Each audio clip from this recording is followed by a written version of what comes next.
The second week of Lent brings us the familiar and poignant hymn, "There is a Balm in Gilead," which comes from the tradition of African American spirituals. A spiritual is a type of religious folk song most closely associated with the enslavement of African people in the American South. More and more of these songs appeared during the last few decades of the 18th century, leading up to the abolishment of legalized slavery in the 1860s. The African American spiritual, also called the Negro spiritual, constitutes one of the largest and most significant forms of any American type of folk song. The term spiritual is derived from the King James Bible translation of Ephesians 5:19, speaking to yourselves in psalms and hymns and spiritual songs, singing and making melody in your heart to the Lord. The form has its roots in the informal gatherings of African slaves in the 18th century. At the meetings, participants would sing, chant, dance, pray. For the text of this hymn, this is one of many spirituals in which the words of the chorus is based on a specific scriptural passage, while the verses may appear to be unrelated. The chorus of the spiritual responds to a question asked in Jeremiah 8:22, "Is there no balm in Gilead?" and answered by the command in Jeremiah 46:11. The singers represent those who have benefited from the balm, or salvation, through having been made whole, or finding the strength to endure slavery, and through having their sin-sick souls healed in accepting Christianity. The music for this spiritual is different in a few respects from other well-known works of this genre. The most unusual feature is the type of scale upon which this tune is based. This tune is based on what we call a pentatonic, or a 5-note scale.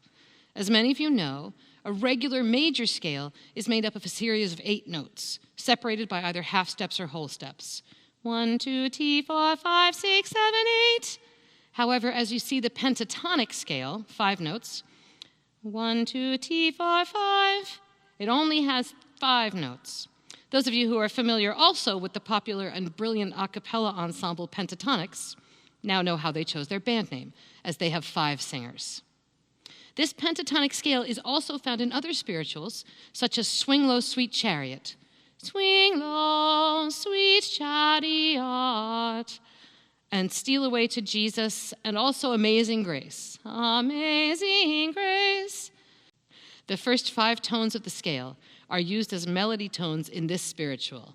That is a balm in Gilead.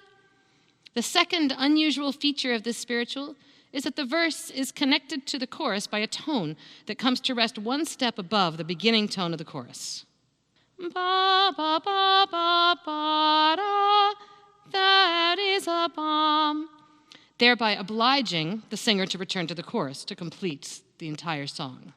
Although this melodic construction is rare in African American spirituals, the verse of "Go Tell It on the Mountain" is another example of this unifying element going into the chorus.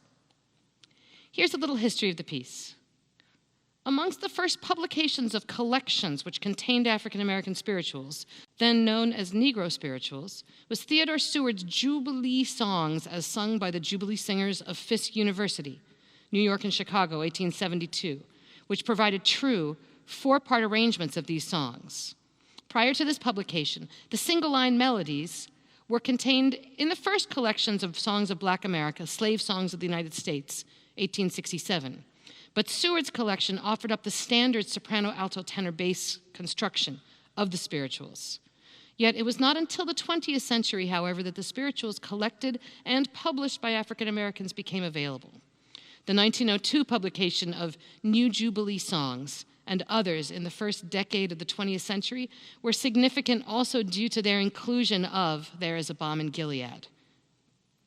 The publication of collections of spirituals in the 1860s started to arouse a broader interest in the singing of spirituals. In the 1870s, the creation of the Jubilee Singers, a chorus consisting of former slaves from Fisk University in Nashville, Tennessee, sparked an international interest in the musical form. The tradition of performing this music has remained strong to this day. We wish you a blessed and holy Lenten season.